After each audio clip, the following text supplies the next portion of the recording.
ভালোবাসার সেই অমর রাত। গল্পটি শুরু করার আগে একবার দুরূদ শরীফ পড়ে নিন।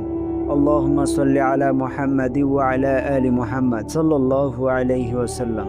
সেই রাতটি ছিল ইতিহাসের এক অবিস্মরণীয় রাত। চারদিকে শত্রুদের অনুসরণ, প্রাণনাশের ষড়যন্ত্র আর অনিশ্চয়তায় ঘেরা পথ।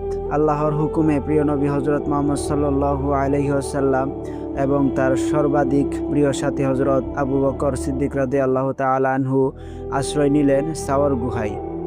গুহার ভিতর ছিল ছোট বড় অসংখ্য গর্ত।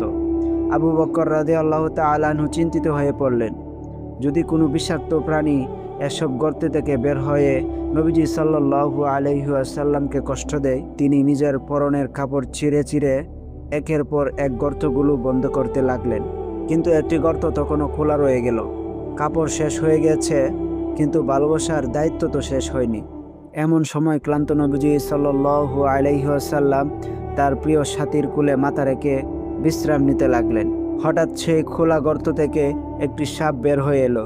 আবু বকর রাদিয়াল্লাহু তাআলা আনহু মুহূর্তেই বুঝতে পারলেন, যদি সাপটি বেরিয়ে আসে তবে নবীজি সাল্লাল্লাহু আলাইহি ওয়াসাল্লাম এর কোনো ক্ষতি হতে পারে। এক সেকেন্ডেও দেরি না করে তিনি নিজের পা দিয়ে গর্তটি চেপে ধরলেন। সাপটি বারবার তার পায়ে সুবল মারতে লাগলো। যন্ত্রণায় তার শরীর কেঁপে উঠছিল। বিষের তীব্রতায় ঝোঁকে অন্ধকার নেমে আসছিল, কিন্তু তিনি নড়লেন না, কারণ তার কোলে তখন বিশ্রাম নিচ্ছেন আল্লাহর রসুল সাল্লাল্লাহু আলাইহি ওয়াসাল্লাম। তিনি ভাবলেন, আমার কষ্ট হোক, আমার জীবন চলে যাক, তবু আমার নবীর ঘুম যেন না ভাঙে। যন্ত্রণার ভার আর সহ্য করতে না পেরে তার চোখ থেকে একটি অশ্রুবিন্দু গড়িয়ে পড়ল। সেই অশ্রু এসে পড়ল নবীজি সাল্লাল্লাহু আলাইহি ওয়াসাল্লামের পবিত্র গালে। নবীজি সাল্লাল্লাহু আলাইহি ওয়াসাল্লাম জেগে উঠলেন। তিনি আবু বকর রাদিয়াল্লাহু তাআলা আনহু এর মুখের দিকে তাকিয়ে উদ্গ্রীব কণ্ঠে বললেন, হে আবু বকর, তোমার কি হয়েছে? আবু বকর রাদিয়াল্লাহু তাআলা আনহু বিনয়ের সঙ্গে বললেন, ইয়া রাসূলুল্লাহ, একটি সাপ আমাকে দংশন করেছে। নবীজি সাল্লাল্লাহু আলাইহি ওয়াসাল্লাম তার পায়ের দিকে তাকালেন।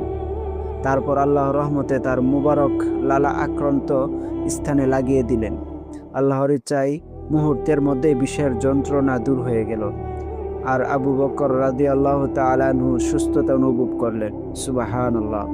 এটাই ছিল সেই ভালোবাসা, যে ভালোবাসা শুধু কথাই নয়, নিজের জীবন দিয়েও প্রমাণ করা যায়।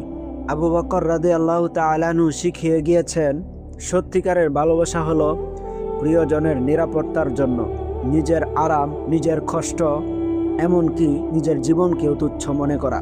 আল্লাহ আমাদেরকেও রাসূলুল্লাহ সাল্লাল্লাহু আলাইহি ওয়াসাল্লাম এর প্রতি এমন আন্তরিক ভালোবাসা ও আনুগত্য দান করুন। আমিন।